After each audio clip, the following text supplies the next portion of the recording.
bomb game. They are, I can't remember how much 20 bomb actually gets you if we're first, but it puts them very, very close to a match point eligibility, if not ineligibility. I think we're in for a very explosive, very competitive day, because I think one of these teams is going to hit 70 points very soon, and everybody else is just going to jump on them and deny them the win, and then it's just going to be absolute carnage. Moxie, we're in for a banger day. We really are. We definitely are. We'll talk more about that after we've watched some of these replays. A lot of them are going to be from Wolves' POV. Definitely the Kylan coming through. Like here, this is where they're taking cover to break LOS from the Viper ultimate. ZK just giving a little bit of help on that zip with the F to be able to keep them healed up. Oh, lovely usage of the Hardy glider coming through from the cube to be able to reposition out of range of that Viper ultimate and then getting to drop down with the cavalry bloom on those dual blades. Does get caught out by the Tesla ultimate, was pressuring some of the players around him. Make sure that he's not going to be the closest to get jumped onto when the 3-second enchantment runs out, and then gets that ultimate online. And from there, as we talked about, it's just so much harder for all of these teams to be able to recover. He's doing so much damage, he's got so much movement, he's really hard to pin down, and he can force these players into taking all of the corruption hit. Well, you can just see that grey bar on the base of his health means that he's not going to go down. Absolutely. Really, really lovely play there by the side of Wolves. And it sounds not that chaotic. I know to some people who maybe don't know what's going on, I obviously can't speak the same language, so I have no idea what they're saying, but those calls are actually pretty clean and clear. I've seen a lot of different esports comms over the years, and some of them are just like unintelligible, and they're speaking the same language as me. Like, it's so clean. Honestly, the Kylan really MVP animation. JL got 20 points because they were the most kills, but they were still multiplier. And the teams are around 40, which means that they all need 30 points to be able to qualify into match point eligibility. So even if like the one team walks away with all of the kills and lobby, walks away with 20 bomb and the last team standing, they're the only ones who are going to be on match point, which means a huge target on their back. I mean, I'm saying by the end of game 4, which realistically isn't that hard for a couple of teams to get 15 points in 2 games. Like 15 points over the next 2 games. Well, 30 total, but I think there's a world where we do see that. I mean, we're seeing some pretty decent scoring games across the board. So, going to be a very, very interesting game 3 as we move over to Horroroth.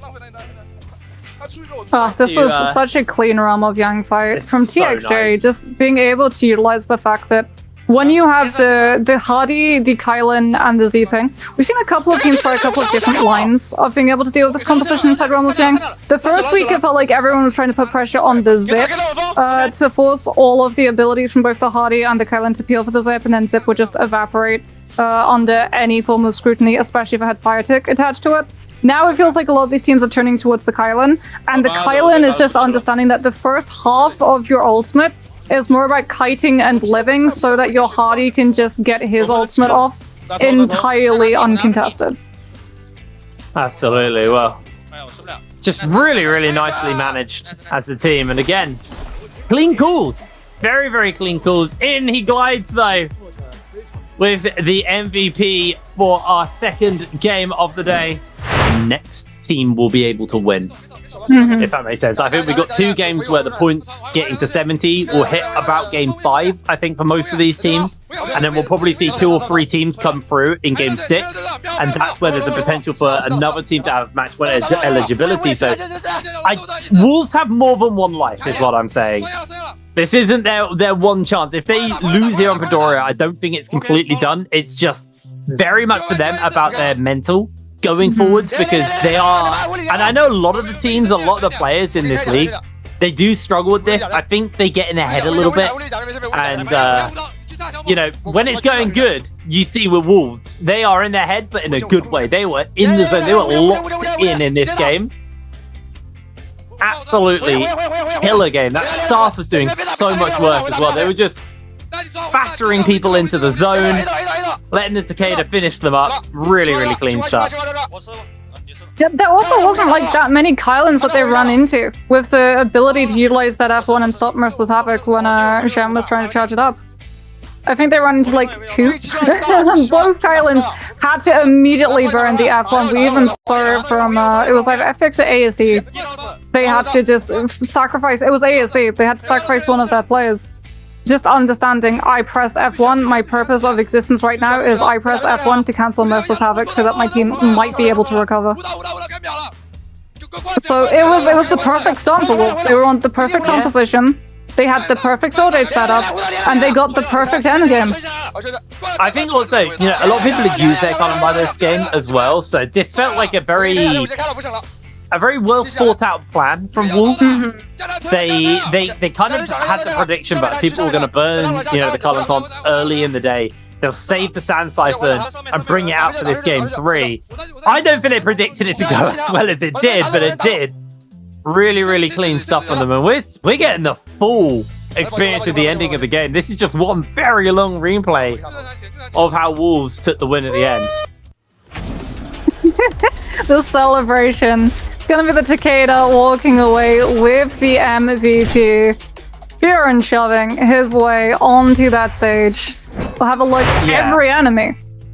So just like chain hopped is what I'm assuming. I mean, we'll see it again in the replay, but I'm assuming it just went bang, bang, bang, bang, bang, bang, and they all just exploded off if you've ever like spent hours just setting up like 1,000 dominoes and then tipped them over, that's sort of essentially what happened with White Tigers in the final zone.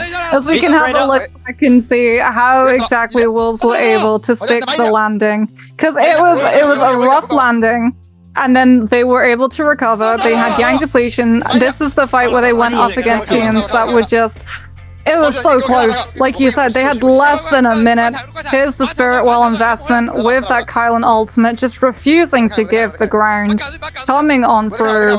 Remember, they opened up this contest as well, just charged RMBs on the fan. It wasn't an ultimate. Jem held that ultimate as long as he possibly could. Comes through with that Kylan V2, repositions so that he's out of attention focus when the Tessa ultimate pops, grapples up onto the tree to give himself a little bit of time, swapping over to the musket before coming back through to the rest of his team, able to just get that immediate ultimate all the way back through. And here it is, watch it, 19 players alive, blink and you'll miss it. They're all about to disappear. 19 to 18. 18 to 17. And then we're gonna see Tumult Ultimate already invested. 17 players all about to disappear. 17 to 16. Charged RMB on the fan. 16 to 15. Tumult Ultimate still going for Gem with that fan just weaving in and out of every single player looking to try and recover, putting pressure, forcing the Kurumi Tava. Gets the Hardy Glider, forces the Wishen Teleport, runs out of the zone so that the Viper Ultimate can't actually find the follow-up. Onto the Kylan. 14 players still alive in this lobby. Charged RMB on the fan. White Tigers still active. And there goes the shockwave.